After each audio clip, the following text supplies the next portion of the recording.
Сәлеметсіздер ме, құрметті оқырмандар, 3-ші сыныптың математика сабағы, 8-ші сабақ. Бүгінгі сабақта 1-ші тапсырмадан 8-ші тапсырмаға дейін бірге қарастыратын боламыз.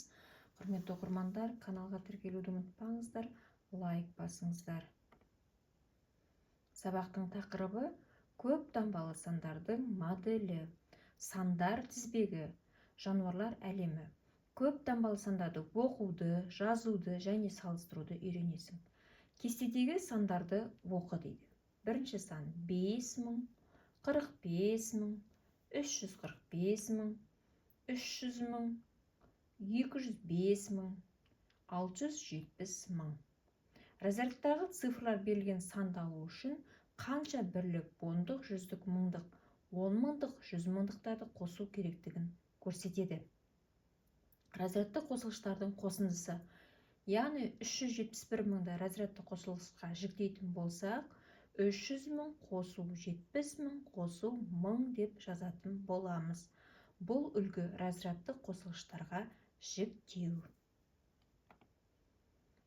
Оқы, түсіндір, есепте дейді. Бірінші тапсырмада, бізде 300 мыңдыққа 70 мыңды қосамыз, бұл 370 мың. 300 мыңға 200 мың қосамыз, 500 мың болып шығады. 350 мыңға 210 мыңды қоссақ, 560 мың. 18 мыңға 9 мыңды қоссақ, 27 мың. Бұл жерде қалай қосып жатырмыз? Яғни 3 бірдей 0 тұрған болса, ол 3 0-ді бір-біріне қосамыз және 18-ді 9-ға қосып аламыз. Сол кезде 27-ге тек. 3 0 тіркелсе, ол мыңдықты білдіреді. Яғни 27 мың. 300 мың мен 453 мыңның қосындысы 753 мың.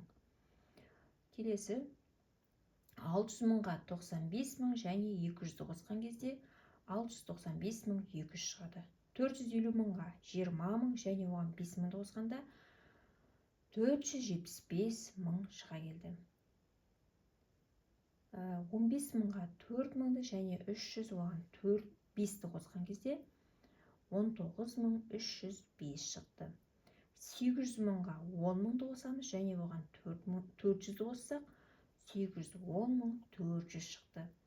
60 мыңға 7 мыңды қосамыз және 80 мыңды қоссақ, 67 мың 80 деген сан мәні шықты. Сандардың моделі үлгі бойынша салып көрсетеді. Яғни бұл жердегі үлгіге қарай отырып, 530-дің моделі, 345-дің, 203, 530 мың, 345 мың және 203 мыңның моделін көрсеттік. Астарында әрбір разрядтың атаулары жазылып тұр. Мысалы, 203 мыңда бірлік, ондық, жүздігі жоқ, ол жер бос тұр. Бірлік мыңдығы бар, ондық мыңдығы жоқ, жүздік мыңы бар. Міне осылай моделін жасауымызға болады.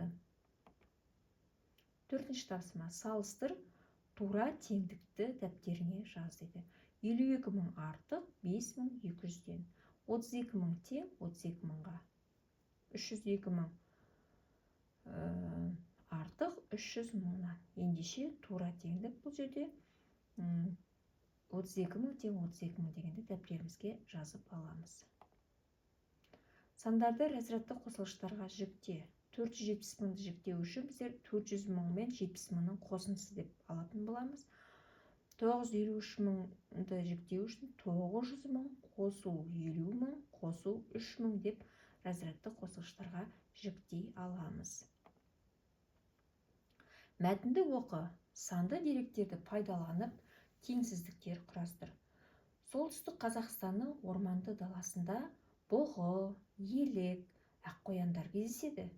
Ғалымдар оларды бір апта бойы бақылап, 120 бұғы, 230 елек және 310 аққоянды тіркеді. Сұрақ қой, есеп құрастыруын шығар.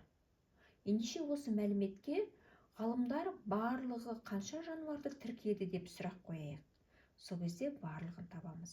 Яғни бұғы 120, елік 230, аққоян 310, осы берілген сандарды барлығын бір-біріне қоссақ, барлығы қанша жануар тіркелді? 660 жануар тіркелді деп сұраққа жауап бере аламыз. 7-ші тапсырма. Қима қағаздағы өрнектерді пайдаланып теңсіздіктер құр және жаз дейді. Бұл жерде 4 мен 8-дің көбейтіндісі артық 7 мен 4-дің көбейтісінен. 8 мен 4-дің көбейтіндісі артық 5 мен 4-дің көбейтісінен. 9 мен 4-дің көбейтіндісі артық 9 мен 2-ның көбейтіндісінен. 5 мен 4-дің көбейтіндісі артық 9 мен 2-ның көбейтіндісінен. 12 мен 2-ның бөліндісі артық 12 мен 3-дің бөліндісінен.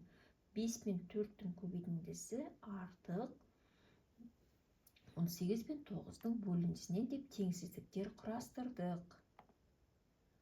Келесі 8-ші тапсырма. Сенің алдыңда 3 жұмбақ хат бар. Оларды көшіріп жазу кезінде әрқайсысынан сандар жоғалып кеткен. Әр хаттағы сандарды орналасу заңдылығын тауып, жоғалған сандарды ата дейді. Яғни бұл жерде заңдылықтарға байланысты тапсырма бізде. Заңдылықтарға еске түсіреміз. Алдыңғы сандардың қалай құрылғанын қарай отырып, бұл жердегі жоғалған сандарды таба аламыз. 2, 4, 6, яғни жұп сандар. Одан кейін 8 болып, сосын 10 болу керек. Бұл жердегі жоғалған сан 8 екен. 360, 320 кему ретімен кему жатыр. Ал 280, 240, 200 деп жаңағы кем жатқанын көріп тұрмыз. Яғни алдыңғы және артындағы сандардың қалай орналасқанына мұқият қарай отырып, біздер 280 саны тұру керек деп шештік.